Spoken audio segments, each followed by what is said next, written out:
Здравейте, аз съм архитект Николова и съм управител на компаниите Конструктив. В нашия канал ще говорим за архитектура, защото за нас е изключително важно нашите клиенти да разбират повече от този продукт, защо дадени проектни решения са направени по определен начин и как те влияят върху техният начин на живот. Миналия път говорихме за архитектурата, същността на архитектурата и говорихме доста абстрактно. За много от вас сигурно не са разбрали точно за какво става въпрос, но беше необходимо да обясня трите основни стъпки на архитектурата и каква е нейната същност. Ще припомня, архитектурата на първо място е идеята за случващото се. Тоест, архитектът, решавайки на дадено място да изгради определена среда за обитаване, и нарочно пак говоря за среда, а не за сграда, той трябва да анализира начина на живот на обществото или на дадена общност. Тоест, на първо място идеята какво всъщност искаме да се случи, какво искат хората да се случи, за да можем в подходящ начин да изградим това пространство.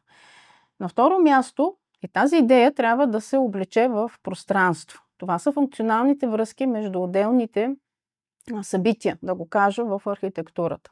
И на трето място едва е дизайнът. Това, което повечето хора възприемат като архитектура, е всъщност дизайна, който виждат, красивата фасада. Безспорно тя е важна, но далеч не е същността на архитектурата. Ако ние в първите две стъпки сме допуснали грешка, то какъвто и красив дизайн да имаме, той не би коригирал грешките в архитектурата, в нейните функционални връзки, начина по който една сграда и едно пространство функционират. Днес ще говорим за нашия комплекс Синевир. Изключителен проект, за който ще разкажа, но тъй като информацията е изключително много в един инвестиционен проект, ще разделим разказа за него в няколко видеа. Първото видео днес ще разкажем за неговата поява, т.е. локацията, защо той е на това място, по какъв начин живее с терена и с средата и защо точно сме избрали тази локация за комплекс Синевир. Виждате на екрана извадка от картата на София. Реално това е Младост 4. Тук се намира Младост 4. Това е околовръстният път и нашият комплекс Синевир в село Герман се намира на това място. Мястото е изключително поради няколко причини. Първо бих искала да отбележа, че тази дъга на София, южната дъга на София е всъщност една невероятна симбиоза между града и природата. Тоест ние ползваме всички удобства на града, които има, и съответно близостта и спокойствието на природата. Не случайно и толкова комплекси се реализират в тази дъга и интереса на хората е голям да живеят именно на това място. Комплекс Синевир се намира на 7 минути път с кола от Младост, т.е. изключително кратко време, в което ние буквално се пренасяме в един друг свят. Тръгваме от квартал Младост. Един доста натоварен и урбанизиран район, както виждате.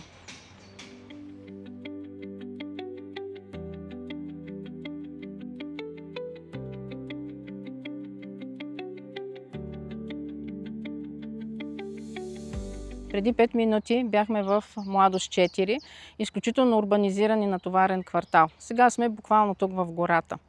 Защо комплекс Синевир? Виждате високата дървесна растителност зад мен. Това са дървета, които ще останат в концепцията. Докато прочиствахме терена, работихме тясно с ландшафтни архитекти, които внимателно проследяваха дърветата, които могат да останат в концепцията и които ще продължат своят живот.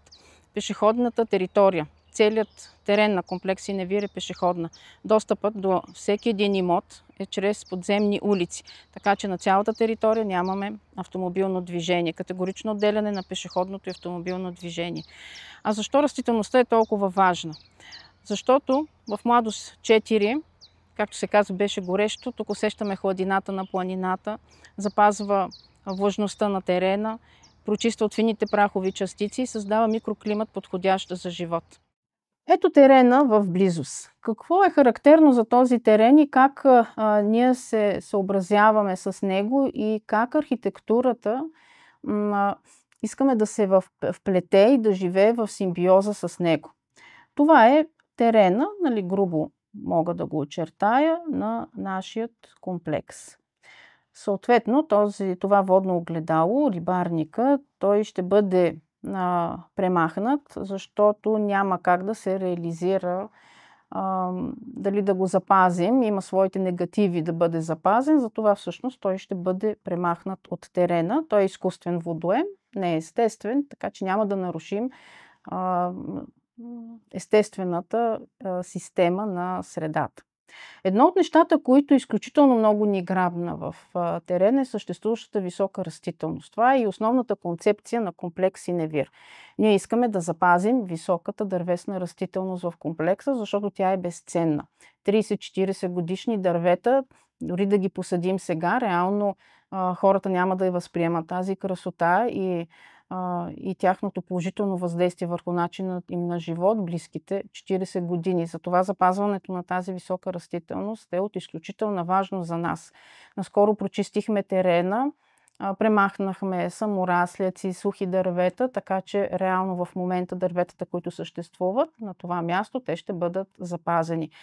Това е основната причина да изберем комплекс Синевир да реализираме на това място.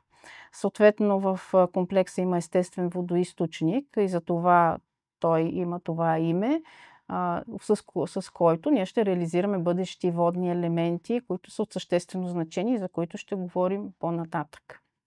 Да се върнем в концепцията на комплекс Синевир. Това е обхвата на комплекса, нали, грубо казано и очертано. Така. Какво искаме да се случи на това място? Тоест, ние ще изградим една жилищна среда, в която хората да имат жилища, къщи, апартаменти, основните единици, в които хората купуват и имат интерес. Но ние анализираме следното. Един от най-важните ресурси в човешкият живот и нашето ежедневие е времето. Ние губиме много време, когато изпълняваме ежедневните си ангажименти. Да отидем на училище, да отидем на зъболекар, да отидем на пазар, да отидем на среща с приятели и това изключително много отнема нашето време, по-скоро за транспорт да стигнем до определеното място. Затова във всички комплекси на конструктив основен принцип е съчетаването на обществено обслужване с жилищна среда. Тоест, идеята е всичко да ни е на една ръка разстояние, да не губим време за основните си ангажименти, за да можем това време да го вложим в приятни дейности, почивка за децата и за семейството. Много често, заради липсата на време, ние се отказваме от неща, които бихме искали да направим, които биха ни доставили удоволствие. Да речем да прочетем една книга, да отидем на разходка, да отидем на кино. Всичко това коства допълнително време, а ние спестявайки го, можем всъщност да го вложим в любими неща. Затова ние направихме следното.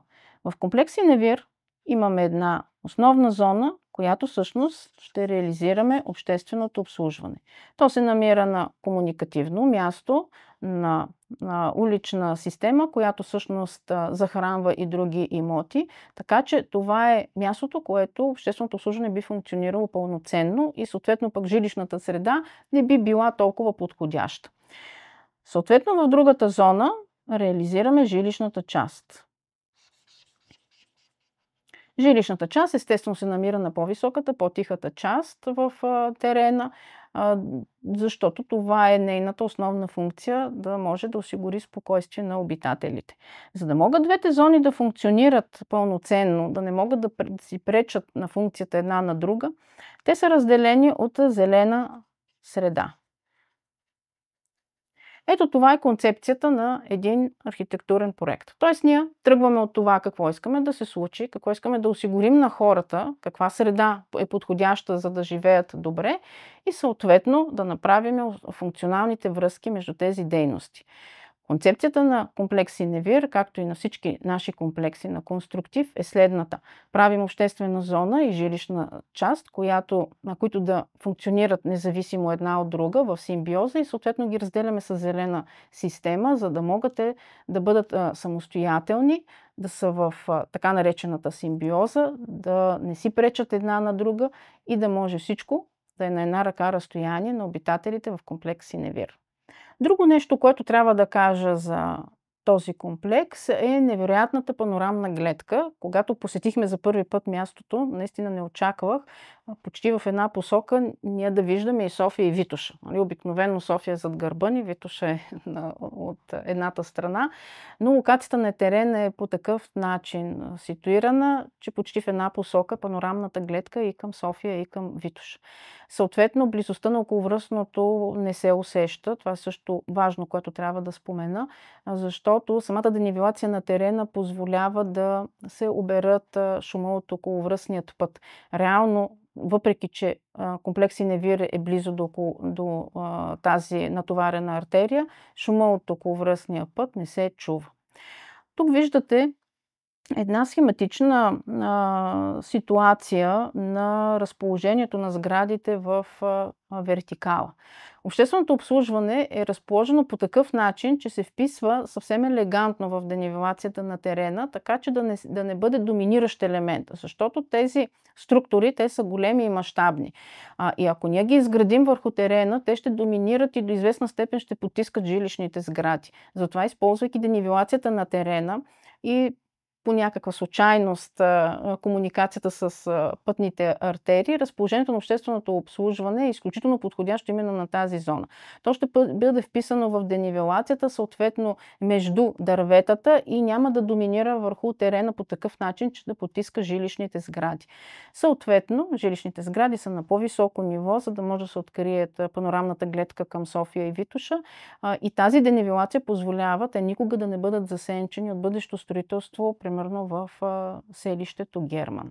И сега ще разкажа за общо взето ситуацията на проекта или така нареченият генплан.